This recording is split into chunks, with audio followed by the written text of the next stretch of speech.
കണ്ണേറ് വരുത്തുന്ന ദോഷങ്ങൾ ഏവയാണ്? കണ്ണേറ് എന്ന് പറഞ്ഞാൽ ചില ആളുകളുടെ നോട്ടം, ദൃഷ്ടി ഇവ വരുത്തുന്നതിനെയാണ് നമ്മൾ കണ്ണേറ് അല്ലെങ്കിൽ നാവേറ് എന്ന് പറയുന്നത്. ചില ആളുകൾ നമ്മളുടെ വീടുകളിലൊക്കെ എന്തെങ്കിലും നല്ല കുട്ടികളെ എടുത്ത് താലോലിക്കുകയും അതുപോലെ തന്നെ പശുവിന് അകിടിൽ പാല് നിറയുന്ന സമയത്ത് അതുപോലെ വലിയൊരു വീട് കാണുന്നു. ഈ സമയത്തൊക്കെ ആളുകൾ പറയുന്ന നാവേറ്, കണ്ണേറ്, ദൃഷ്ടി എന്ന് പറയുന്ന വിശേഷങ്ങളൊക്കെ സംഭവിക്കാറുണ്ട്.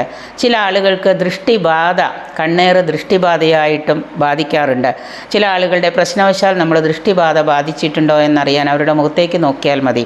ദൃഷ്ടിബാധയുണ്ടെങ്കിൽ ചില വീടുകളൊക്കെ ഇടിഞ്ഞു പൊളിഞ്ഞ് വീഴുക, ചില പക്ഷികൾക്കും മൃഗാദികൾക്കും ഒക്കെ ദോഷം വരുത്തുക, ചില കുഞ്ഞുങ്ങൾ നിർത്താതെയുള്ള കരച്ചിലുകൾ, ഇതൊക്കെ നമുക്ക് ദൃഷ്ടിബാധയും കണ്ണേറും വന്നിട്ടുള്ളതാണ്.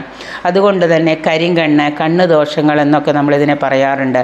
നല്ല രീതിയിൽ നമ്മൾ പാല് അകിട് നിറഞ്ഞിരിക്കുന്ന പശുവിനെ നല്ല രീതിയിൽ കണ്ടു കഴിഞ്ഞാൽ ചില ആളുകൾ നോക്കിക്കഴിഞ്ഞാൽ പാല് മുഴുവനും വറ്റിപ്പോവും. അതുപോലെ തന്നെ നല്ല കൃഷിയിൽ നല്ല ലാഭം കിട്ടുക, വലിയൊരു വീട് കാണുക, ഇതുമൊക്കെ തന്നെ പെട്ടെന്ന് നശിച്ചു പോകുന്നത് കണ്ണേറിൻ്റെ ദോഷം തന്നെയാണ്. കണ്ണേറ് പറ്റിയിട്ടുണ്ടോ എന്നറിയാൻ ഒരു വീടോ ഒരു ആളോ ഒരു മൃഗമോ ഉണ്ടെങ്കിൽ അതിനെ കണ്ടാൽ തന്നെ നമുക്ക് മനസ്സിലാക്കാം. അതിന് പരിഹാരമായിട്ട് ദൃഷ്ടിബാധ, ആഭിചാരദോഷങ്ങൾ ഒഴിവാക്കാനൊക്കെ ആയിട്ട് ദൃഷ്ടിബാധയെ നമ്മൾ ആവാഹിച്ചെടുക്കണം.